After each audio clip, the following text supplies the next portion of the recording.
জোর করে দখল করে যদি কেউ মনে করে যে আমি কি রেজিগনেশন দিতে হবে, নো, নট দ্যাট।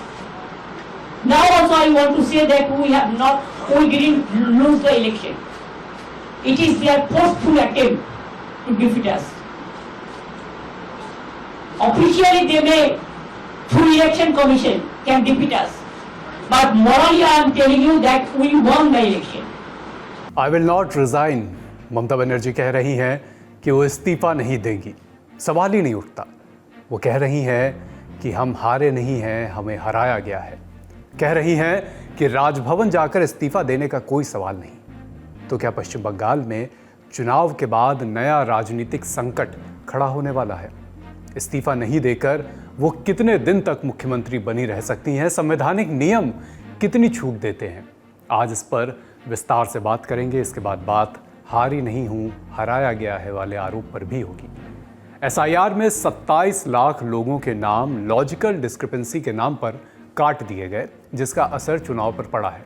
क्या वाकई एसआईआर ने ममता को हराया? चुनाव पर एसआईआर का कितना असर पड़ा?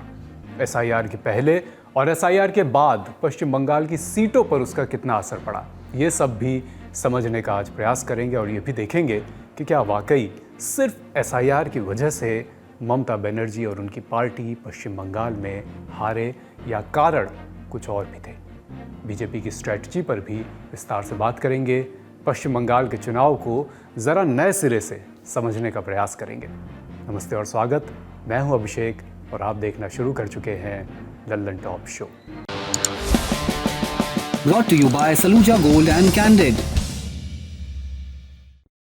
Candid dusting powder, 4 skin problems का एक expert solution. Candid dusting powder, हटा खुजली, लगा कैंडिड। क्या ममता ये कहकर मुख्यमंत्री की कुर्सी पर बनी रह सकती हैं कि वो इस्तीफा नहीं देंगी? इस सवाल का जवाब हम आपको साफ शब्दों में बता देते हैं। ममता को कुर्सी से हटना ही पड़ेगा। उनके पास अब ज्यादा ऑप्शन नहीं है। इस विषय पर लोकसभा के पूर्व सेक्रेटरी पीडीटी आचार्य कहते हैं, अगर ममता इस्तीफा नहीं भी देती हैं तो कोई फर्क नहीं पड़ता, क्योंकि उनका कार्यकाल 8 मई को खत्म हो रहा है। राज्यपाल उनसे कह सकते हैं कि नए मुख्यमंत्री के शपथ लेने तक काम संभालती रहें। संविधान के अनुसार 5 साल पूरे होने के बाद सरकार जारी नहीं रह सकती। अगर वो चुनाव को चुनौती देती हैं तो उन्होंने कानूनी याचिका दायर करनी होगी, जिसकी सुनवाई बाद में होगी। ऐसा कोई प्रावधान नहीं है जिससे वो कुर्सी पर बनी रह सकें। पीडीटी आचार्य ये भी कहते हैं कि एसआईआर में वोटरों के नाम काटने के मुद्दे पर सुप्रीम कोर्ट में चुनौती दी जा सकती है, लेकिन वो अलग याचिका होगी और इसके बावजूद भी 8 मई के बाद वो मुख्यमंत्री की कुर्सी पर नहीं रह सकती। इस विषय पर इंडिया टुडे से वरिष्ठ अधिवक्ता शेखर नाफड़े ने भी बात की। नाफड़े ने कहा कि चुनाव आयोग नोटिफिकेशन जारी कर चुका है। इसका मतलब है कि चुनाव के नतीजे तब तक सही माने जाएंगे जब तक कोई सक्षम अदालत यानी कॉम्पिटेंट कोर्ट उन्हें रद्द नहीं कर देती। जब तक कोर्ट ऐसा नहीं करती तब तक सभी को चुनाव आयोग के घोषित नतीजों को मानना होगा। इन परिस्थितियों में मुख्यमंत्री पर यह जिम्मेदारी है कि वो अपना इस्तीफा दें, क्योंकि उनको मिला जनादेश खत्म हो चुका है। अगर वो इस्तीफा नहीं देती हैं तो राज्यपाल के पास एक ही विकल्प बचता है, सरकार को बर्खास्त करना। और राज्यपाल का ये कदम संविधान के प्रावधानों के अनुसार ही होगा। हमने इस विषय पर आपको 2 एक्सपर्ट की राय बताई, तो ये साफ है कि संवैधानिक तौर पर ममता बनर्जी के पास कुर्सी पर बने रहने का अब ऑप्शन नहीं है। अब चलते हैं अगले पॉइंट पर। कल के लल्लन टॉप शो में भी हमने चुनावी नतीजों का विश्लेषण किया था, आपके सामने एनालिसिस रखा था। लेकिन पश्चिम बंगाल में बीजेपी की जीत के कई मायने हैं और चुनाव के नतीजों का आकलन किसी एक फैक्टर के सहारे नहीं किया जा सकता। बीजेपी ने इस जीत की पटकथा को तैयार कैसे किया, इस पर थोड़ा रुक कर, थोड़ा ठहर कर बात करनी होगी, तो करते हैं। शुरुआत शुवेंदु अधिकारी के एक बयान से। कल वोटों की गिनती शुरू ही हुई थी, तभी शुवेंदु अधिकारी ने मीडिया से बात करते हुए कहा, बहुत अच्छा संकेत है, हिंदू वोट बीजेपी के फेवर में एकजुट हो रहे हैं, हिंदू एकजुट हो गए हैं। ये बयान शुवेंदु पहली बार नहीं दे रहे हैं। 27 मार्च को दूसरे फेज की वोटिंग चल रही थी, भवानीपुर में भी वोट पड़ रहे थे। शुवेंदु अधिकारी से आज तक के रिपोर्टर पीयूष मिश्रा ने बात की। शुवेंदु ने बातचीत में कहा, सारा हिंदू एकजुट है, 4 मई दे दी गई। इस बार हिंदू कंसोलिडेशन हुआ है और जो मुसलमान जिस तरीके से वोट करता टीएमसी को, उस तरीके से नहीं किया है। इनिशियली बाइफर्केशन हुआ है, कुछ वोट मुसलमान प्रो मुस्लिम पार्टी को गया है, बीजेपी को भी कुछ आया है छोटा छोटा करके। जैसे मेरा नंदीग्राम में मुस्लिम बूथ में मेरा इतना अच्छा प्रदर्शन मैं उम्मीद में नहीं था। जो बात शुवेंदु बार बार दोहरा रहे हैं उसके पीछे सिर्फ तर्क नहीं है, बीजेपी की सोची समझी रणनीति है। पहले आप 2 इनसाइट देखिए। पश्चिम बंगाल में चुनाव प्रचार चल रहा था, अमित शाह अपने कार्यकर्ताओं के साथ बैठे थे, प्रचार की रणनीति पर चर्चा चल रही थी। सूत्रों के मुताबिक इस बीच शाह कार्यकर्ताओं से ममता बनर्जी के दुर्गा पूजा वाले बयान का जिक्र करते हैं। ममता दुर्गा पूजा को पश्चिम बंगाल की संस्कृति बता चुकी है। इस पर अमित शाह कार्यकर्ताओं से कहते हैं कि दुर्गा पूजा किसी प्रदेश की संस्कृति से कैसे जुड़ सकती है, दुर्गा पूजा सनातन धर्म के लोग करते हैं। पॉइंट नंबर 2, 23 अप्रैल को पहले फेज की वोटिंग चल रही थी। शुवेंदु पोलिंग बूथ पर पहुंचे। उनको देखकर ममता के समर्थकों ने शुवेंदु को घेरने की कोशिश की। ममता के समर्थन में जय बांग्ला के नारे लगे। बदले में शुवेंदु ने पहले नारा लगाया जय श्री राम, अगला नारा लगाया हिंदू हिंदू भाई भाई। बीजेपी के बड़े नेताओं ने इस बार चुनावी मंचों से भाषणों में किसी एक समुदाय पर टिप्पणी करने से परहेज किया, जबकि पिछले चुनाव में ऐसा नहीं था। टॉप लीडरशिप से लेकर छोटे नेताओं ने पोलराइजेशन वाले, ध्रुवीकरण वाले बयान धड़ल्ले से दिए थे। लेकिन इस बार रणनीति बदली। इस बार बीजेपी की रणनीति थी संतुलित हिंदुत्व का संदेश, कैलिब्रेटेड तरीके से बात रखना। खुलकर नहीं दिखी, लेकिन राजनीतिक तौर पर यह ज्यादा असरदार रही। पार्टी ने अलग अलग जाति और क्षेत्रों के हिंदू वोटरों को एकजुट करने की कोशिश की। चुनाव को सिर्फ विकास या शासन का मुद्दा नहीं, बल्कि पहचान, आइडेंटिटी और सुरक्षा का मुद्दा बनाया। ममता बनर्जी की सरकार को लगातार इस तरह पेश किया गया कि वो अल्पसंख्यकों के प्रति ज्यादा झुकाव रखती है। इसे नैरेटिव को और मजबूत करने के लिए सीमा सुरक्षा पर जोर दिया गया, खासकर उन जिलों में जो बांग्लादेश की सीमा से लगे हैं। प्रधानमंत्री नरेंद्र मोदी और अमित शाह जैसे बीजेपी के बड़े नेताओं ने संदेश दिया कि टीएमसी के शासन में बंगाल अवैध घुसपैठ के लिए खुला रहेगा। बीजेपी ने घुसपैठ को सिर्फ एक स्थानीय समस्या नहीं, बल्कि जनसंख्या और राष्ट्रीय सुरक्षा का मुद्दा बताया। उत्तरी बंगाल और सीमा से लगे जिलों में सुरक्षा और जनसंख्या बदलाव बड़ा मुद्दा बना। बीजेपी ने अवैध घुसपैठ और चुनावी प्रक्रिया की निष्पक्षता जैसे मुद्दों पर जोर दिया और इन दोनों मुद्दों को एसआईआर से जुड़ा हुआ बताया। मुर्शिदाबाद जैसे इलाकों में हुई सांप्रदायिक तनाव की घटनाओं ने भी इस नैरेटिव को मजबूत किया। ममता बनर्जी पर पक्षपात जैसे आरोप लगे। इस रणनीति की सबसे बड़ी ताकत ये रही कि इसने अलग अलग हिस्सों में बटे हुए हिंदू वोटरों को एक साझा असंतोष और असुरक्षा की भावना के जरिए एकजुट किया, जिसका असर चुनाव परिणाम पर दिखा। लेकिन इस चुनाव के विश्लेषण बताते हैं कि ममता की हार का कारण सिर्फ हिंदू वोटों का एकजुट होना नहीं है, मुस्लिम वोटों का बंटना भी है, जो ममता के प्रबल समर्थक माने जाते रहे हैं। शुवेंदु अधिकारी भी इस बात का दावा कर रहे हैं और शुवेंदु के इस दावे को द टेलीग्राफ की एक रिपोर्ट बल देती है। रिपोर्ट कहती है कि पश्चिम बंगाल के 3 मुस्लिम बहुल जिलों मुर्शिदाबाद, मालदा और उत्तर दिनाजपुर में मुस्लिम वोटों के बंटवारे का फायदा भारतीय जनता पार्टी को मिला। मसलन मुर्शिदाबाद में 70% से ज़्यादा मुस्लिम आबादी है। कुल 22 विधानसभा सीटें जिले में। पिछले विधानसभा चुनाव में इन 22 सीटों में से 21 सीटें टीएमसी को मिली थी, लेकिन इस बार ये 22 सीटें 5 पार्टियों में बटी है। सोचिए आप, कल्पना करिए कितना बड़ा फर्क है। ये 5 पार्टियां कौन सी हैं? टीएमसी 9 सीट, बीजेपी 8, कांग्रेस 2, आम जनता उन्नयन पार्टी यानी हुमायूं कबीर की जो पार्टी है उसको 2 सीट और सीपीआईएम को 1 सीट। रिपोर्ट में एक राजनीतिक विश्लेषक के हवाले से लिखा गया है कि मुर्शिदाबाद, मालदा और उत्तर दिनाजपुर में 50% से ज़्यादा मुस्लिम आबादी है। तृणमूल के लिए ये तीनों जिले चुनावी नैया पार लगाने के लिए अहम होते हैं, लेकिन इस बार मुस्लिम वोट बट गया और ममता को नुकसान हुआ। कुल मिलाकर इन 3 जिलों में 43 विधानसभा सीटें हैं। 2021 में तृणमूल ने 35 सीटें जीती थी, जबकि बीजेपी बाकी 8 सीटें ही जीत पाई थी। इस बार बीजेपी ने 43 में से 18 सीटें जीती। तृणमूल इन 3 जिलों में 20 सीटें ही जीत पाई, बाकी 5 सीटें कांग्रेस, एजेयूपी और सीपीएम के खाते में गईं। अब बात सबसे बड़े मुद्दे की, एसआईआर।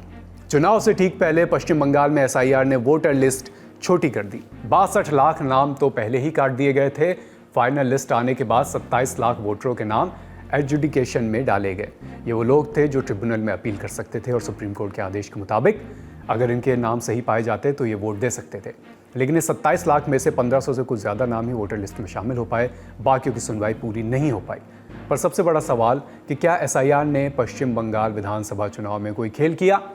बीबीसी ने चुनाव पर एसआईआर के असर को लेकर एक एनालिसिस, एक विश्लेषण किया है। रिपोर्ट के मुताबिक पश्चिम बंगाल में 112 ऐसी सीटें थी जहां 25,000 या उससे ज़्यादा नाम डिलीट हुए, नाम काटे गए। 25,000 से ज़्यादा नाम कटने वाली इन 112 सीटों में से टीएमसी ने 2021 के विधानसभा चुनाव में 86 सीट जीती थी, बीजेपी को 26 मिली थी। लेकिन इस बार स्थिति पूरी तरह बदल गई। अब इनमें से 72 सीटें भारतीय जनता पार्टी ने जीती। टीएमसी को इनमें से सिर्फ 39 सीटों पर ही जीत मिली, जबकि कांग्रेस को 1 सीट मिली। ममता बनर्जी की सीट पर भी 51,000 से ज़्यादा वोटरों के नाम काटे गए थे। ममता बनर्जी को शुवेंदु अधिकारी ने सीट पर 15,000 वोट से हरा दिया। नाम सीट का भवानीपुर। इसके अलावा हिंदुस्तान टाइम्स की भी एक रिपोर्ट है जिस पर गौर करने की बहुत ज़रूरत है। हिंदुस्तान टाइम्स ने पिछले 3 चुनाव के आधार पर टीएमसी और बीजेपी की सीटों का आकलन किया। रिपोर्ट के मुताबिक टीएमसी और उसके सहयोगियों ने 2011, 16 और 21 के विधानसभा चुनावों में क्रमशः 226, 211 और 215 सीटें जीती थी। इन तीनों चुनावों में 124 सीटें ऐसी थी जहां टीएमसी लगातार जीतती रही, यानी ये उसके मजबूत गढ़ थे। लेकिन एसआईआर के बाद अब क्या हुआ?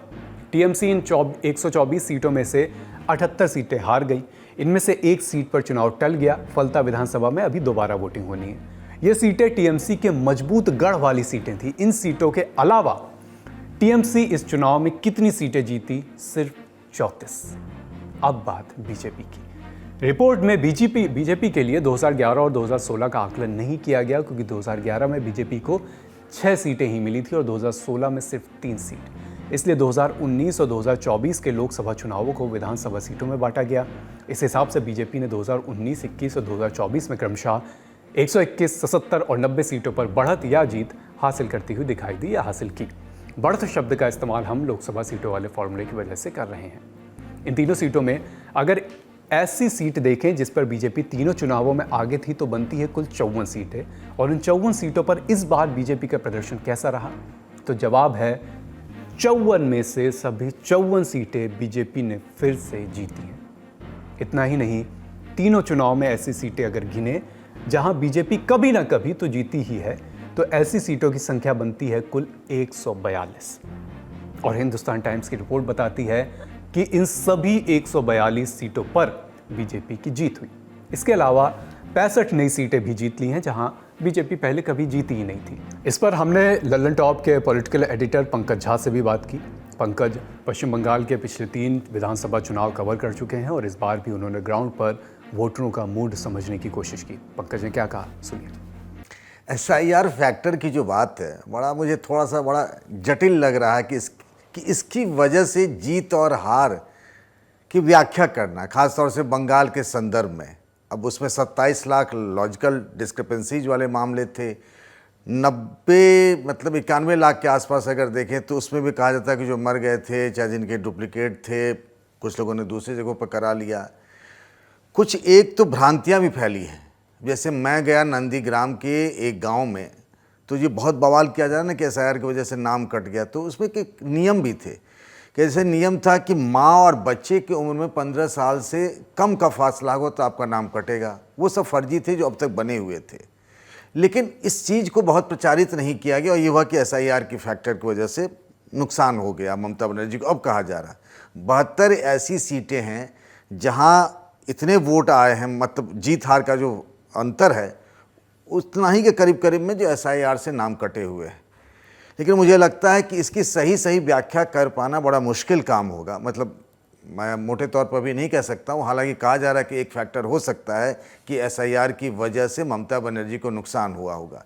लेकिन अगर मोटे तौर पर देखें, जो 200+ बीजेपी को मिला है, मान भी लें एसआईआर की वजह से ममता बनर्जी को नुकसान हुआ, अगर -50 भी कर लें तो भी ममता बनर्जी की सरकार बन जानी चाहिए थी। इस एसआईआर को लेकर उन्होंने जितना बवाल किया है, तो मुझे लगता है एसआईआर को बहुत ज़्यादा प्रचारित किया गया। एक फैक्टर हो सकता है, लेकिन वो सबसे बड़ा फैक्टर नहीं लगता मुझे बंगाल चुनाव के नतीजों को लेकर। अब बात पश्चिम बंगाल के संभावित मुख्यमंत्रियों की। नई सरकार के शपथ ग्रहण की तारीख आ गई है। 9 मई को रविंद्रनाथ टैगोर की जयंती पर शपथ ग्रहण समारोह होगा। सूबे में पहली बार बीजेपी का मुख्यमंत्री बनेगा। 4 दिन के भीतर ये होना है। ऐसे में सीएम के नाम को लेकर चर्चाएं तेज हो गई हैं। सरकार बनाने की प्रोसेस की देखरेख के लिए खुद गृह मंत्री अमित शाह पश्चिम बंगाल जा रहे हैं। उनका साथ देंगे ओडिशा के मुख्यमंत्री मोहन चरण मांझी। नतीजों के बाद बीजेपी ने अमित शाह को पश्चिम बंगाल के लिए केंद्रीय ऑब्जर्वर बनाया है। मोहन चरण मांझी उनके सह पर्यवेक्षक होंगे, यानी साथ में उनके ऑब्जर्वर होंगे। जिन नामों पर चर्चा तेज है उनके बारे में जान लेते हैं। पहला नाम शुवेंदु अधिकारी। राजनीति में वक्त कितना तेजी से बदलता है, इसका अनुभव शुवेंदु के जीवन से समझा जा सकता है। एक ज़माने में वो ममता बनर्जी के सिपहसालार थे, अब सबसे बड़े राजनीतिक प्रतिद्वंदी। शुवेंदु बचपन से ही राजनीतिक माहौल में पले बढ़े हैं। पिता शिशिर अधिकारी कांग्रेस के सीनियर नेता थे। दोनों भाई राजनीति में सक्रिय। शुवेंदु ने भी छात्र राजनीति कांग्रेस से शुरू की, लेकिन साल 2000 में टीएमसी के बनने के 2 साल बाद ही वो अपने पिता के साथ ममता की पार्टी में शामिल हो गए। तब पश्चिम बंगाल में वामपंथ मजबूत था। शुवेंदु और उनके पिता ने पूर्वी मेदिनीपुर और आसपास के जिलों में अपनी पकड़ बनाई। टीएमसी के बेस को यहाँ मजबूत किया। 2006 में कांथी दक्षिण सीट से पहली बार विधायक बने। अगले ही साल नंदीग्राम में केमिकल हब बनाने के लिए ज़मीन अधिग्रहण की सुगबुगाहट शुरू हुई। इसके खिलाफ बड़ा आंदोलन किया उस वक्त इलाके में सीपीएम नेता लक्ष्मण सेठ का दबदबा था। 36 साल के शिवेंदु ने न केवल लक्ष्मण के दबदबे को खत्म किया बल्कि वामपंथ की सरकार उखाड़ फेंकने में भी भूमिका निभाई। ममता को बंगाल की सत्ता में शीर्ष तक पहुंचाने में नंदीग्राम आंदोलन का बड़ा रोल था। आंदोलन में पार्टी के कार्यकर्ताओं और गांव वालों को संगठित करने का जिम्मा जो है वो शिवेंदु पर ही था। उस समय घर घर जाकर वो लोगों को एकजुट कर रहे थे। 2009-2014 में शिवेंदु लोकसभा सांसद चुने गए। 2016 में ममता बनर्जी के दोबारा सत्ता में आने के बाद शिवेंदु ने सांसदी छोड़ दी, उन्हें ममता सरकार में मंत्री बनाया गया। सब कुछ जो है ठीक चल रहा था। शिवेंदु लंबे समय तक ममता की पार्टी में नंबर 2 की भूमिका में थे, लेकिन पार्टी में ममता बनर्जी के भतीजे अभिषेक बनर्जी का कद धीरे धीरे बढ़ने लगा। 2019 के लोकसभा चुनाव में प्रशांत किशोर भी टीएमसी के साथ जुड़ गए। उनका प्रचार संभाल रहे थे प्रशांत उस समय। जानकार बताते हैं कि इससे संगठन के तमाम कामों में अभिषेक और पीके का दखल बढ़ा। संगठन की कई जिम्मेदारियां जो पहले शुभेंदु अधिकारी के पास थी वो अभिषेक के पास चली गईं। इन सबसे नाराज शुभेंदु ने दिसंबर 2020 में टीएमसी छोड़ी। दबी जबान में कई मौकों पर वंशवाद पर भी निशाना साधा।